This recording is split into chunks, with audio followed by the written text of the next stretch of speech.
Wicket keeping वाले section के बारे में जानने वाले हैं।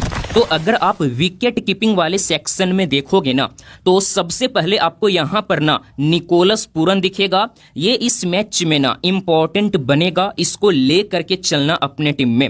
अब यहाँ पर नीचे में फिलिप सोल्ट दिखेगा, ये अभी खेल नहीं रहा है। अगर इस मैच में खेलेगा ना तो फिलिप सोल्ट आपके लिए इंपॉर्टेंट बनेगा, इसको ले करके चलना अपने टीम में। ओके ना। अब यहाँ पर नीचे में जितेश शर्मा दिखेगा और ये आपको पता होगा नंबर 5 पर बैटिंग करता है। अब इस मैच में ना जितेश शर्मा आपके लिए ट्रम्प बनेगा मेगा ग्रैंड लीग में। लेकिन कंडीशन क्या है, अगर आप जितेश शर्मा को लेकर के चलोगे ना तो आरसीबी का जो टॉप ऑर्डर का जो बैट्समैन है ना उसको आपको ड्रॉप करना पड़ेगा।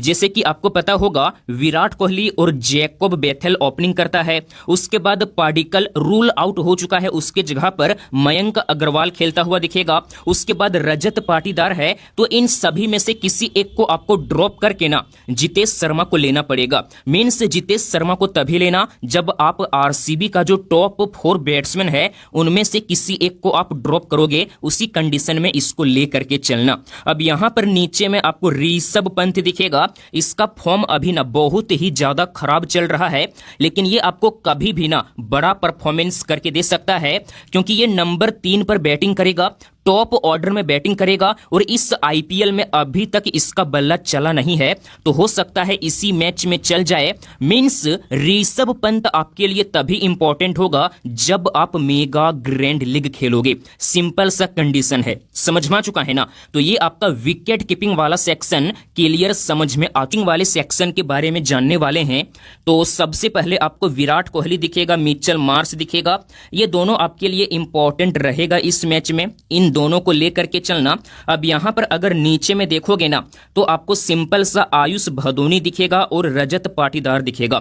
रजत पाटीदार नंबर 4 पर बैटिंग करेगा, कप्तानी करेगा, ये भी इंपॉर्टेंट है, लेकिन इसका भी रिसेंट फॉर्म थोड़ा सा खराब चल रहा है, जिसके कारण इसका सिलेक्शन कम दिखेगा, लेकिन इसको लेकर के चलना काफी ज्यादा इंपॉर्टेंट बनेगा।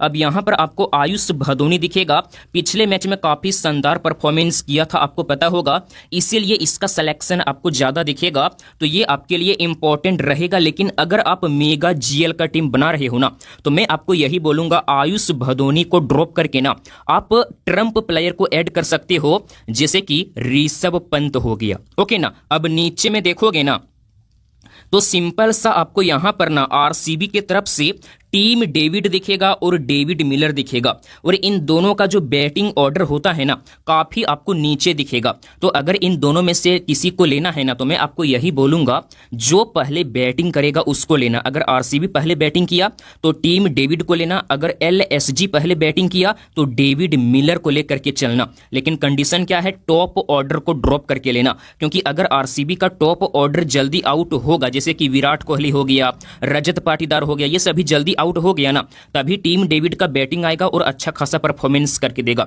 इसी प्रकार से डेविड मिलर तभी इंपॉर्टेंट होगा जब एलएसजी का टॉप ऑर्डर जल्दी आउट होगा। अब यहां पर आपको मयंक अग्रवाल दिखेगा, ये सिंपल सा आपको पता होगा देवदत्त पाडिकल की जगह पर खेलेगा, क्योंकि पाडिकल ना आईपीएल से रूल आउट हो चुका है, तो उसके रिप्लेसमेंट में ना मयंक अग्रवाल आपको खेलता हुआ दिखेगा। ये वाला मैच अगर खेलेगा तो मैं आपको टॉस के बाद टेलीग्राम में बता दूंगा इसको लेना है या नहीं लेना है। अब यहां पर नीचे में अगर देखोगे ना तो सिंपल सा अब्दुल समद आपको दिखेगा, इसका बैटिंग ऑर्डर काफी नीचे होता है, उतना ज्यादा इंपॉर्टेंट ये नहीं बनेगा। जैकोब बेथेल आपको दिखेगा, ये ओपनिंग करेगा विराट कोहली के साथ में, आपको पता होगा, तो मेगा जीएल में ना ये काफी ज्यादा इंपॉर्टेंट बनेगा ना, इसको ना लोग ले करके नहीं चलेगा। लेकिन मैं आपको बोलूंगा अगर इस मैच में मेगा जीएल खेल रहे हो ना तो इस पर फोकस करना काफी ज्यादा इंपॉर्टेंट ट्रम्प ऑप्शन बनेगा। बाकी बात बैटिंग वाले सेक्शन में और कोई खेलता हुआ नहीं दिखेगा। अगर ऑलराउंडर में आप देखोगे ना तो एडन मार्करम दिखेगा और यहां पर कुणाल पांड्या आपको दिखेगा। ये दोनों आपके लिए इंपॉर्टेंट बनेगा, क्योंकि ये दोनों ना बैटिंग बॉलिंग दोनों से आपको पॉइंट देगा, तो काफी ज्यादा इंपॉर्टेंट बन जाएगा। इसको ले करके चलना अपने टीम में। एडन मार्करम ओपनिंग करेगा, प्लस में ये पार्ट टाइम बॉलिंग करेगा, 2 या 3 ओवर का बॉलिंग करेगा, तो ये इंपॉर्टेंट बन जाएगा। कुणाल पांड्या पता होगा कभी कभी ये टॉप ऑर्डर में बैटिंग करने के लिए आ जाता है और बॉलिंग तो 3-4 ओवर करेगा ही करेगा, तो इंपॉर्टेंट बनेगा।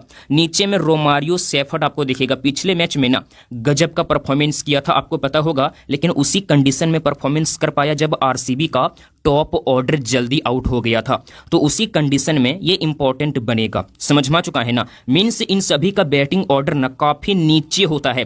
तो अगर आप रोमारियो सेफर्ड को ले रहे हो तो सिंपल सा आपको आरसीबी का जो टॉप ऑर्डर है उसको ड्रॉप करके चलना पड़ेगा। अब्दुल समद आपको दिखेगा, इसका बैटिंग ऑर्डर काफी नीचे होता है, मैं इसको नहीं लूंगा, उतना ज्यादा इंपॉर्टेंट नहीं बनेगा। और यहां पर आपको कोई और खेलता हुआ नहीं दिखेगा। अब यहां पर अगर बॉलिंग वाले सेक्शन में देखोगे ना, सबसे पहले हेजलवुड आपको दिखेगा, भुवनेश्वर कुमार दिखेगा। हेजलवुड आपके लिए इंपॉर्टेंट बनेगा अगर ये वाला मैच खेलेगा तो, लेकिन भुवनेश्वर कुमार आपके लिए पहले बॉलिंग में सबसे ज्यादा इंपॉर्टेंट बनेगा।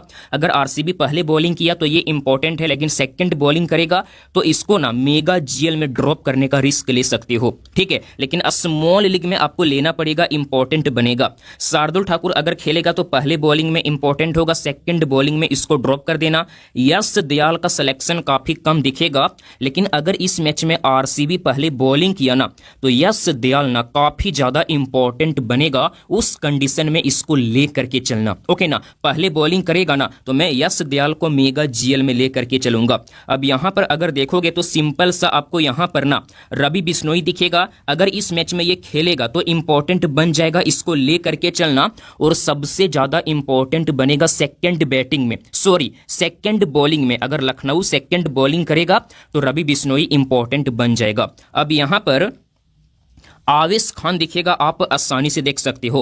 अगर इस मैच में लखनऊ पहले बॉलिंग किया ना, एलएसजी पहले बॉलिंग किया ना तो काफी ज्यादा इंपॉर्टेंट बनेगा आवेश खान। अगर एलएसजी पहले बॉलिंग करेगा तो सिंपल सा आवेश खान ट्रम्प बनेगा मेगा ग्रैंड लीग में, लेकिन एलएसजी सेकंड बॉलिंग किया तो रवि बिश्नोई आपके लिए ट्रम्प बनेगा।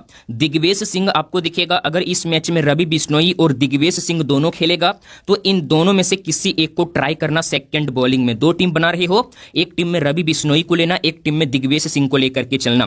अब यहां पर आपको मयंक यादव दिखेगा, ये आपके लिए दोनों कंडीशन में इंपॉर्टेंट ऑप्शन बनेगा। मेरे टीम में ना मयंक यादव रहेगा, ये इस मैच में इंपॉर्टेंट बनेगा, इसको लेकर के चलना। और इसका सिलेक्शन ना काफी कम दिखेगा, तो इस मैच में ना डिफरेंशियल ऑप्शन बनेगा। लोग इस पर फोकस नहीं करेगा, लेकिन इसको लेकर के चलना, यही आपको अल्ट्रा विनिंग कराएगा मेगा ग्रैंड लीग में। नुवान थुसारा खेलेगा नहीं, आकाशदीप नहीं खेलेगा। बाकी बात आपको यहां पर सिंपल सा सुयश शर्मा दिखेगा, ये इंपैक्ट में रहेगा। तो मैं आपको टॉस के बाद आपको बता दूंगा। अगर ये डायरेक्ट प्लेइंग 11 में आएगा ना तो मैं इसको बोलूंगा किस कंडीशन में लेना है, ओके ना। लेकिन अगर ये इंपैक्ट में रहेगा ना तो बहुत बार ऐसा होता है इंपैक्ट में बॉलर नहीं आता है, बैट्समैन ही आ जाता है। क्योंकि कई बार क्या होता है, टीम का टॉप ऑर्डर जल्दी आउट होता है, जिसके कारण बॉलर नहीं आता है इंपैक्ट में, बैट्समैन ही आ जाता है। लुंगी एनगिडी दिखेगा, पिछले मैच में 4 विकेट निकाला था। इस मैच में अगर खेलेगा तो सिंपल सा किसके जगह पर खेलेगा, हेजलवुड के जगह पर खेलेगा, आपको पता होगा। तो लुंगी एनगिडी को लेकर के चलना, सिंपल सा कंडीशन है, ओके ना। नीचे में आपको कोई और खेलता हुआ नहीं दिखेगा, आप आसानी से देख सकते हो।